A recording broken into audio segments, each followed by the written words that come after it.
Hello, Cleveland. Welcome to the Dawgland Podcast. I am your host, Anthony Joki. Alongside me, Jackson McCurry. Jack, man, I know it's been a minute since we've been able to get together here. How are you? How are your holidays? Great to. Can you not hear me? I just want to make sure this is working. Oh, okay. I'm like, don't confuse me like that, man. It's been so long. It took It's me a been a while. minute, man. It took me a while to get my setup going, just because it has been so long since we talked to each other. You had me over here worrying that my mic wasn't working or something. No, I just had to make sure mine was working. It's been a Don't minute. don't give me a heart attack. Don't do that to No, me. it's all good. It's all good. How are you though? How you been? I'm doing well, man. Last week I was sick. As I know we talked about maybe doing something, and I was like, I really hope we don't, because I sounded like somebody that smoked 2 packs of cigarettes a day. I don't know if it was the flu, if it was upper respiratory, but I was sick, man. It was rough. Like, I rarely call off work. It's once every few months, but that was the one time last week that I did. But holidays were good. Obviously, like, the end of the Brown season was good because they were winning, and then you got the people that are like, oh, they ruined our draft pick because theoretically we could have the number one pick right now. But, the Browns ended the season well. Obviously, changes still came, but all in all, everything's good, man. How about you?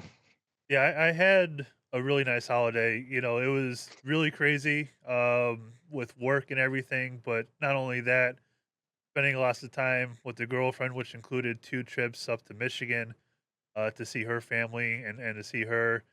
The going into work at 3 a.m. so I could be off in time to get to the Browns and Steelers game, which obviously was a great reward that day. It was definitely worth getting up that early for that. Oh Anytime yeah. you beat Pittsburgh, it's a great day. So holidays were great. A lot of fun time with family and friends, and you can't ask for a better time of year. I know it's crazy with being in retail and everything, but just being able to spend all that time and now things have kind of calmed down a little bit. You get to take a breath and relax, and I'm back on the gym grind and all that kind of stuff. After having all my medical issues, which I don't need to share on this podcast, but having all that, and it's just nice to get back to reality, get back to talking some Browns football with you. Obviously we have a lot to discuss and a lot to cover, over the next, few weeks with the Browns having a coaching search, the draft coming up, free agency coming up in a month and a half. So we have a lot that we need to get over and discuss. So, let's jump right in this here. And, the biggest news, since the end of the season is that the Browns, Andrew Berry, um, Jimmy Haslam decided to let Kevin Stefanski go after 6 seasons as the Browns head coach. They decided to keep Andrew Berry as the general manager, and I'll put the caveat for now because things can certainly change in an instant in the NFL. So, what are your thoughts about the Browns deciding to move on from Kevin Stefanski and deciding to keep Andrew Berry as a general manager? Yeah, I mean, with Kevin, like, first and foremost, like, Kevin Stefanski's a good person, a good dude. Seemed like he was always genuine. I mean, yes, he wasn't revealing all his cards, but that was one of the things I liked about him, was because he kept things close to the vest. Like, he wasn't the type that, like, gave away every little thing to the media. Like, not saying every coach does, but the way that he handled situations, like, yes, I wish he was more transparent with injuries. I wish he was more transparent with some things, but, like, I just love the fact that he always kind of kept things close to the vest. Like, didn't, tip his hand with anything. That's what I always liked about him. Um, Part of me was sad to see him go, because the most success that this franchise has had since '99 was under his watch. But when you look back at it, and Jimmy Haslam basically said it in that press conference, that literally moments after he fired Kevin, is just the last 2 years wasn't getting the job done. You win 8 games in 2 years.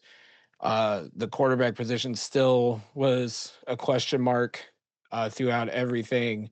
It was just time to make a change. Now, the whole thing with Andrew Berry, like, and Jimmy kind of tipped his hand that, he showed everything that Andrew Berry had done well this last year.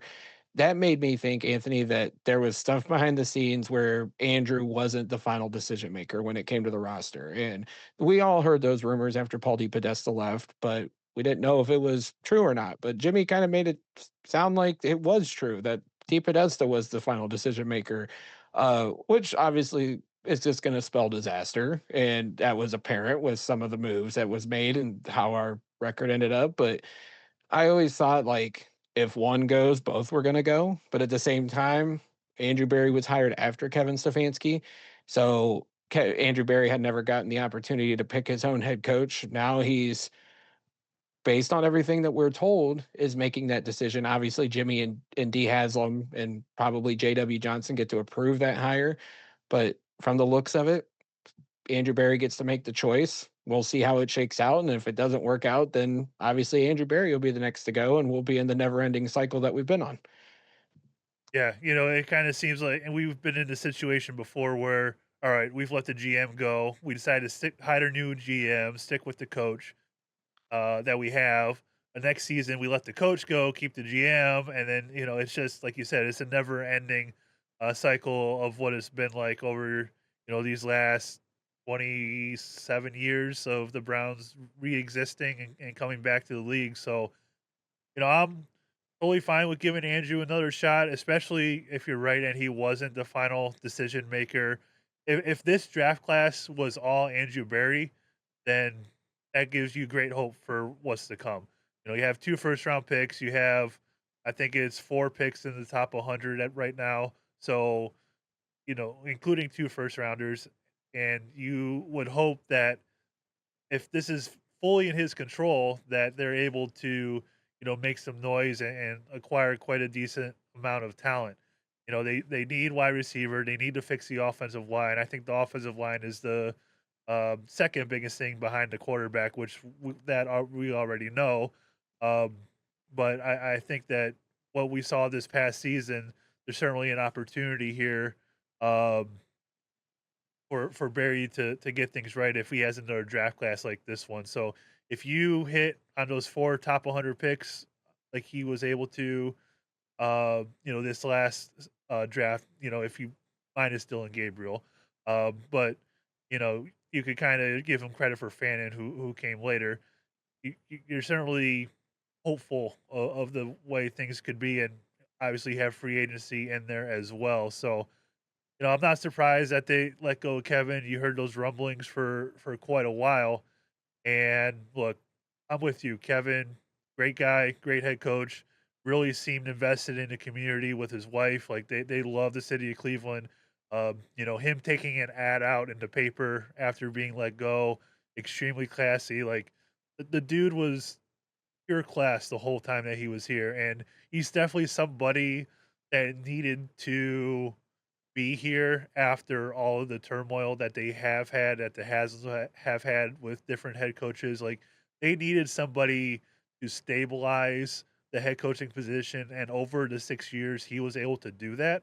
Now you have to find somebody who will not only keep that stabilization going, but obviously give you the preparation and the X's and O's and all that kind of stuff to take the next step as a franchise. So, hopefully they can find somebody to be able to continue to stabilize the Browns here and, continue to move forward. Hopefully find that quarterback, coach that quarterback up, get this offense to where it needs to be, keep the defense, running better than it did this past season, but it's certainly, more than capable of doing that. So, I'm curious to see which route they go in terms of head coach here, as they're one of, I think, now 9 teams looking for a head coach in the NFL. So more than a quarter of the league is looking for head coaches this offseason. And the 2 biggest things that have come out over this past week is not only did the Browns let Stefanski go, but the Ravens decided to let John Harbaugh go after 18 seasons. And today, the Pittsburgh Steelers and Mike Tomlin parted ways as their head coach. So now the Cleveland Browns, the Pittsburgh Steelers, and the Baltimore Ravens all have head coaching needs. And I think we weren't too surprised about Tomlin going because there's been rumors of that over the last handful of years, but it finally happened today where he decided to step down, not get fired, but step down as the Steelers head coach to where Pittsburgh will still retain his rights if he decides to go somewhere else. It could be a Sean Payton situation where he could be traded later on. Yeah, I mean, it the Tomlin thing, like you said, was not a surprise because, like, and I was saying it before the Ravens Steelers game. I was like, whoever loses this game, they're going to lose their head coach is going to be gone, whether it's parting of ways, fired, however you want to call it. So Tomlin stepping down wasn't a surprise. Harbaugh, the way it went and the way it's been depicted through the media is what is the stunning part because, the Ravens for all intents and purposes, have been a somewhat first class organization since going to Baltimore. Their players, on the other hand, some of them have been questionable. We can all see that, but it always seems like they have handled things the right way, especially once Art Modell sold the team to Steve Bisciotti. But now it's like there's cranks in the armor there with that franchise, Anthony. I don't know if you see it too the way I do, but the reports come out that they fired Harbaugh over the phone. The mixed reports about the situation with Harbaugh and Lamar and Todd Monken. It's like, is there more cranks in that franchise than we've been led on to believe here these last few years? And I think that one was the biggest surprise. The Steelers really wasn't, and the way that it ended last night against Houston, getting blown out, Aaron Rodgers looking like he needs to be taken out behind the woodshed and just call it quits on an NFL career. Like there's the Steelers foundation isn't quite settled either. So it's going to be interesting to see where those two franchises ultimately go in terms of their next head coach. But not only that, like what's the rest of their future look like? Pittsburgh doesn't have a long-term answer at quarterback. It's really doubtful it's Mason Rudolph or Will Howard. Baltimore has Lamar Jackson. They have some guys on defense, but they're not getting any younger. They need to, obviously hit on some draft picks, retool that defense, continue to help Lamar put weapons around him. But it was definitely a stunning, and it's stunning now because Zach Taylor is the lone survivor of the AFC North coaches, and I don't think anybody could have saw that coming heading into the 2025-26 season. And the only reason he is still head coach is because the Bengals don't want to pay two head coaches at the same time by firing him. So that's the only reason Correct. he's still the head coach at the moment. In terms of Lamar, there have been all those rumblings about, does he really want to be there? Does he want to be in Miami? There's certainly a lot of smoke there, and I'm curious to see how that situation plays out because he's headed into the last year of his extension, if I remember correctly, or he has 2 years left. But that is a situation to definitely monitor. The Steelers' offense, 2 years left. The Yep. Steelers' offense definitely needs fixing. I saw this statistic from last night that I'm going to read here, and I don't know if you saw this or not. It was a tweet. I don't remember who it was from, so I apologize. But they said, If it was a tweet, I didn't see it because I'm not on "Oh, Twitter that's right true. now. That's true." Uh, Tonight, the Steelers gained 175 yards on offense, which is the second lowest total in their postseason history. It's only better than their first ever playoff game when they gained 154 yards against the Eagles in 1947 in the single wing offense. That's crazy. So that's how bad the Steelers' offense was last night against the Houston Texans, which give And it Houston was all the pretty bad. credit. Give Houston all the credit in the world. Their defense is really damn good. They were getting after Rodgers and that offense all night last night. So I give all the credit to Houston for having a great game plan and having incredible defensive talent with Will Anderson and Daniil Hunter. Those two guys are just absolutely terrorizers on defense. Both of them having over 10 sacks this season. So those two guys are incredible. But the Steelers' offense, certainly a lot of questions. The Ravens' defense, a lot of questions. The Browns' offense, major questions. So let me ask you this. When you look at the Browns, Ravens, and Steelers, you have three head coaching opportunities here. Obviously, you would rank, at least I would think, the Ravens and Steelers ahead of the Browns here.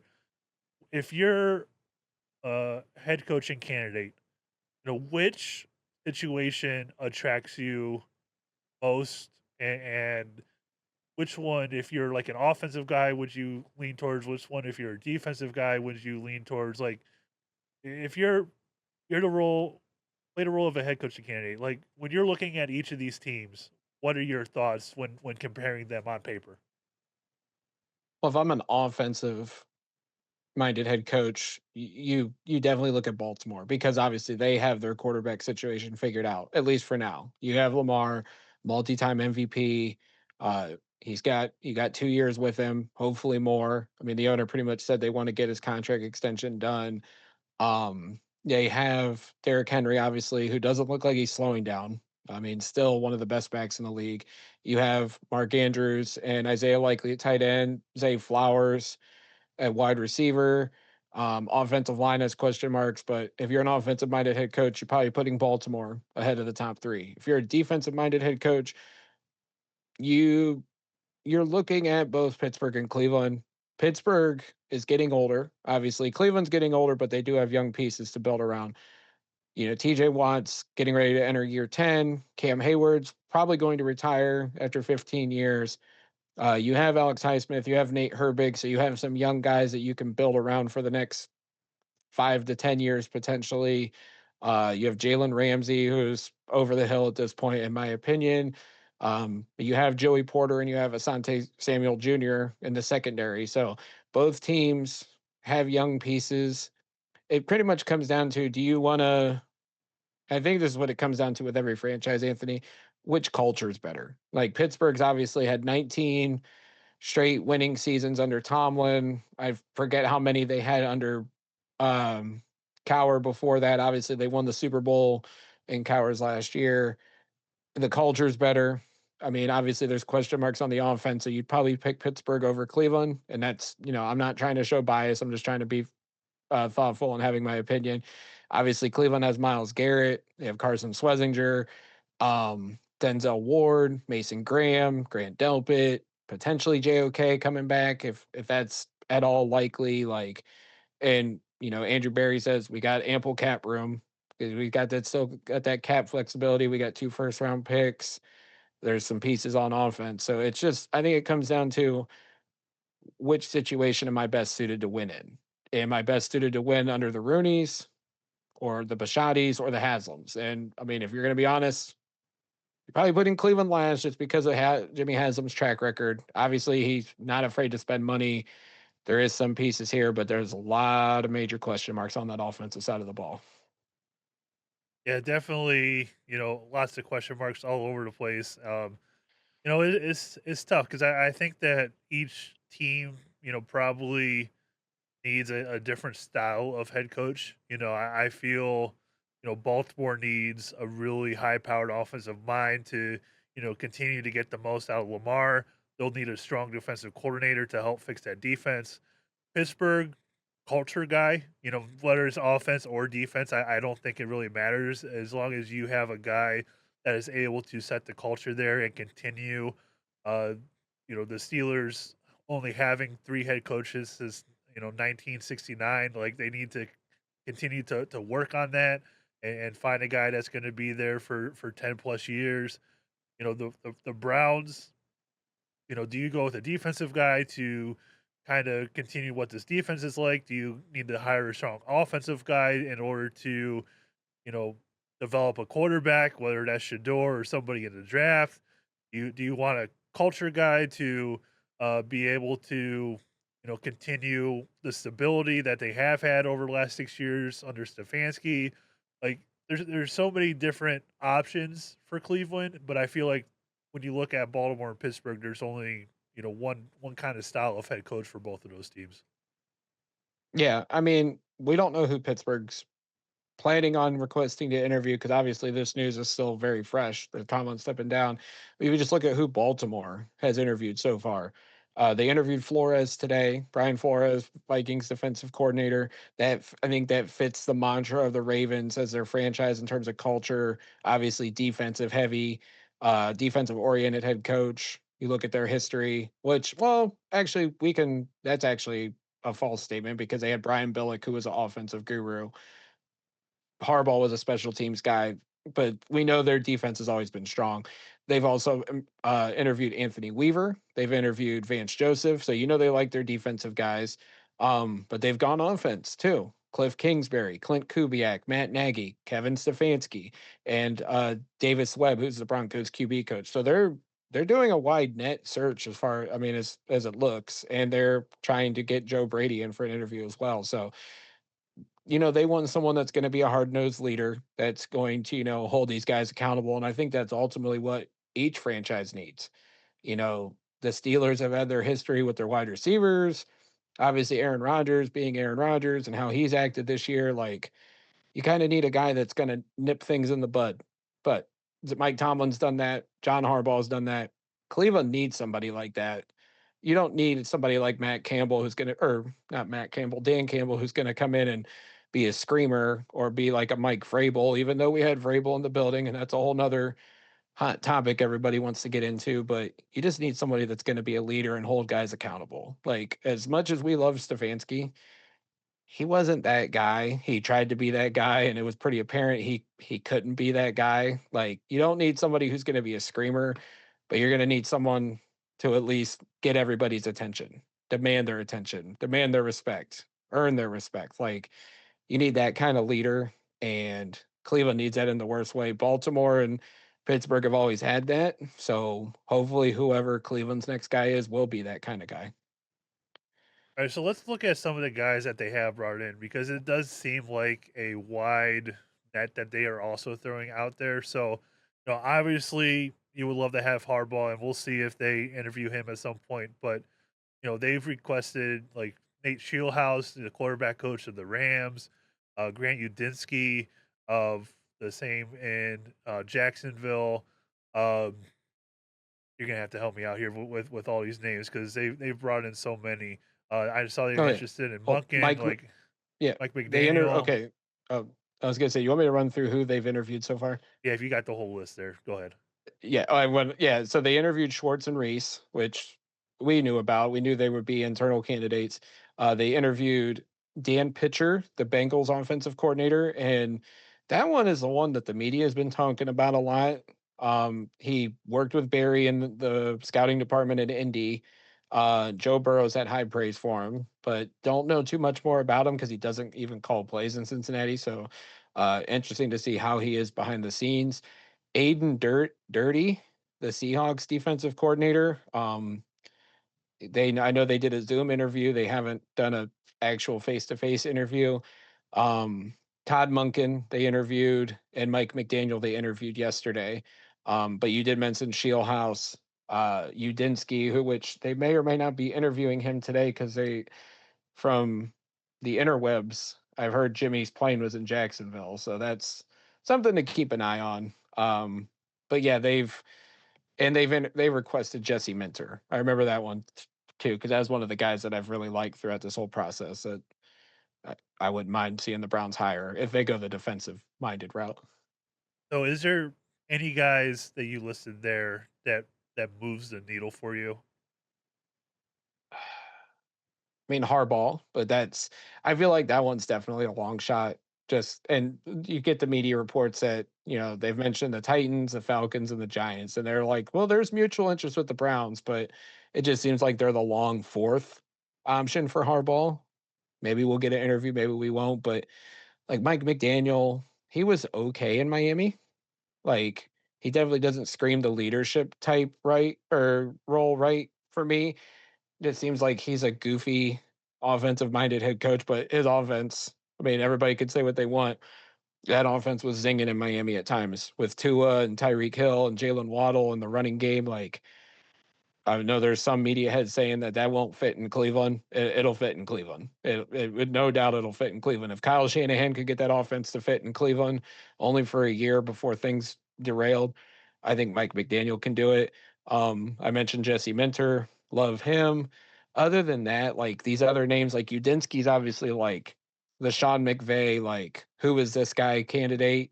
That like when the Rams hired Sean McVay, everybody's like, they're hiring a 29-year-old head coach. What are they doing?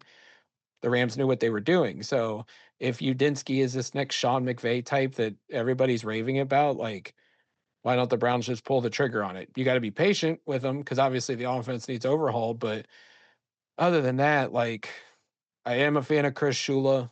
I know Alex has railed me for it, and obviously the defense has been iffy in Los Angeles over the last month. But everything I've read about him seems to be like he's a leader, defensive minded head coach. Other than that, like none of the other guys really fascinate me or even pique my interest as a potential head coach. Like if you had to make me choose, it's obviously Harbaugh, but if we can't get him, it's McDaniel, Shula, Mentor, or swing for the fences on Udinsky. So I have some updated odds for head coaches. I don't see the Browns, but just kind of Baltimore and Pittsburgh here. These are via Bet Online. Updated for Baltimore, top three guys: Minter at plus 200, Clint Kubiak plus 500, Brian Flores plus 800. For Pittsburgh, Brian Flores plus 300, Marcus Freeman plus 350, Jesse Minter plus 400. I kind of said a couple months ago I'd be very curious in Marcus Freeman if I were the Browns. I'm not sure if this would be a destination that he would consider, but I would certainly be open to finding out. At least interview him if I'm Cleveland. So I don't know if you saw the report. I don't know if it was last week or a couple weeks ago when Freeman announced he was going to Notre Dame, and everybody knew the Giants was one of the destinations, but they kept saying it was another team that made overtures. I'm I can't confirm it, but I'm like 80% sure the Browns were that other team. Obviously, he's staying in Notre Dame that we know of. Obviously, the portal closes on Friday, and I feel like Well, coaches would be then well, free from to. what I've understand is they haven't signed anybody in the portal from what I have seen. They actually just got a Buckeye, I think, like yesterday, Okay, one of the wide but receivers. it's But been like very minimal yeah, for Notre and I Dame. don't and I don't think there's been any details on his new contract because they were going to like obviously just bump up his salary, but I haven't seen any reports on an agreement. So it could still happen. Jimmy Haslam is friends with the super agent Jimmy Sexton. I don't even know if Freeman's repped by him, but we know Jimmy doesn't take no for an answer. Like obviously we know that based on the quarterback that's on our roster. Like he made the push for that. So I could see Jimmy making overtures for Freeman again if that's one of the guys he's interested in. And since we brought up college coaches, is there any other ones that really pique your interest? Like would you make a run for Ryan Day or Dan Lanning or Kurt Signetti? Like is there anybody out there that in the college game that you would be open to? I saw somebody bring up Signetti in Pittsburgh because Omar Khan worked with his brother at a Oh, previous location. Um, I saw that this afternoon. Look, whatever you do or with the Haslams and Andrew Berry, like you need to turn over every single rock and look yeah. for everywhere for this head coach because this is if this doesn't go right, it's going to you're gonna have to blow up the roster. You're gonna have to fire Andrew Berry. Like this head coaching search matters extremely much. So they really need to figure out the right guy. And the only way I think they're going to do that is by turning over every rock and interviewing as many people as they can. That's why they might not hire Harbaugh, but if they can at least get an interview with him and see what his mindset is about this team and about this roster, like that would be great.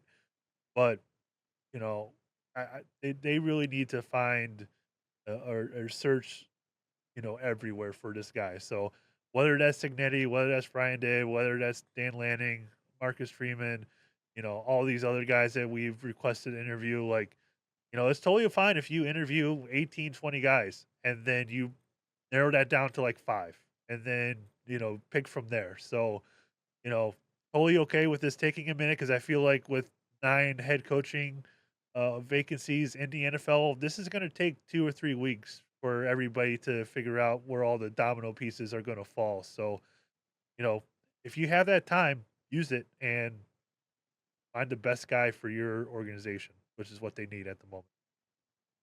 Yeah, no doubt. And I think the NFL wanted it this way. I think that's why now there's two required Rooney Rule candidates, but like the rules they set. Like last week, we could only like Aiden Dirty because the Seahawks at the number one was the number one team in the NFC. We could only do a Zoom interview with him.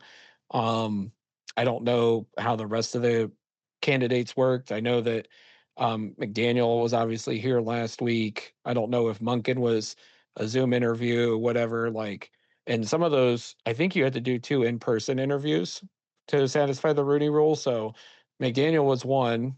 Now we have to do another one. So this isn't like the coaching searches of old, where like we had a guy by this time. I know uh the 12th yesterday was the 6-year anniversary when we hired Stefanski. Like this is going to take a while. It's going to feel like a Mike Pettin coaching search, but I don't think it's going to end up where, the Browns are settled on their eighth or ninth choice that Mike Pettin ultimately was in 2014. So I know I got kind of impatient last week because like interview requests weren't coming in as quickly, but I can understand now with the rule changes that like this isn't going to be quick. But I also feel like once Harbaugh does make his decision, and if the Browns were already told they've moved on, or once they're told that Harbaugh is not going to come here, um, that the process might quicken up. It seems like it is a little quicker. Like obviously, we interviewed McDaniel last week. More requests are coming in for the Browns to get to talk to people. So I feel like by the end of the week, we might have a clearer picture. But I also feel like the process might speed up a little quicker. Yeah, I feel like this coaching search for everybody is going to depend on two things. One, where does Harbaugh go? Two, does Mike Tomlin decide whether he wants to take a year off or come back into coaching? Like once those two things are decided, all the other pieces are going to fall probably within a few days of each other, would be my guess. Yeah, and I feel like Kevin Stefanski is probably the one watching it the closest because wherever Harbaugh goes, he will probably be a finalist or the head coach for the other team. Because he's interviewed everywhere already, except like Arizona and Miami. Um, but he even interviewed in Baltimore, which created the memes of the Browns and the Ravens have a chance to do the funniest thing ever, and that's swap head coaches. But yeah, it's Now they going to be really have the interesting. funny. Now they really could do the funniest thing, and Mike Tomlin go to Three-way Baltimore. swaps. Harbaugh come here and Stefanski to Pittsburgh or Stefanski to Baltimore. Like there's so many fun options that could happen. But go ahead. I'm sorry. No, you're good. But yeah, I mean, it's gonna be interesting because I think a lot of the league insiders were all like, "This isn't going to be an active coaching pool," and now more than a quarter of the teams are looking for head coaches. Which obviously, I mean, if you look at it, Harbaugh, Stefanski, maybe Tomlin, and maybe McDaniel, they can all get new jobs. But then you're going to have 4 or 5 other teams hiring first-time head coaches, or unless they go down the Mike McCarthy route or the John Gruden route, which I seems really unlikely that any team would hire him again. But there's going to be some retreads, but it seems like we're going to get a new crop of new up and coming first time head coaches. And it's always interesting to see how these guys shake out because Liam Cohen did not expect him to do what he did in Jacksonville. Um, Dave Canales a couple years ago, the way he's turned around Carolina has been pretty good. Um, Mike so yeah, McDonald. I'm intrigued. Oh, Mike McDonald, yeah, which I'm sure Baltimore's kicking themselves for that one, letting him get out the door. But he's doing a great job in Seattle so far. So I'm intrigued. See what the Browns do. Do they do a retread? Do they go young and hire a first time guy, whether it's offense or defense? It's going to be fascinating to watch. All right, I have one more question for you that could maybe throw a wrench into some of the coaching searches here. Is there any team, and I'm thinking of one specifically, that if they lose this weekend in the divisional round, could also be looking for a head coach? And I'm sure you're thinking of Buffalo. Correct. Yeah, it. Obviously the pressure's on McDermott now because it's a postseason without Lamar, without Burrow, without Mahomes. So like the pressure's on Buffalo to win now because obviously you got all these other teams in the AFC coming. The smoke has been there, and we haven't even I have been meaning to check in with Kevin, our buddy who covers the Bills, to see if there's any truth to it. Um, I don't know. And that could throw a wrench with the Browns. Obviously, that was DePodesta and Sashi's guy in 2016. I don't think the Browns would be intrigued by McDermott. I mean, they could be because he's had great success in Buffalo, but I mean, why not at this point? Let the chaos keep ensuing. Add another team that needs a head coach, because they might lose Joe Brady and they might not want to lose him. So, yeah, that'll be a fun one to watch on Saturday between the Broncos and Bills because of that implication for sure.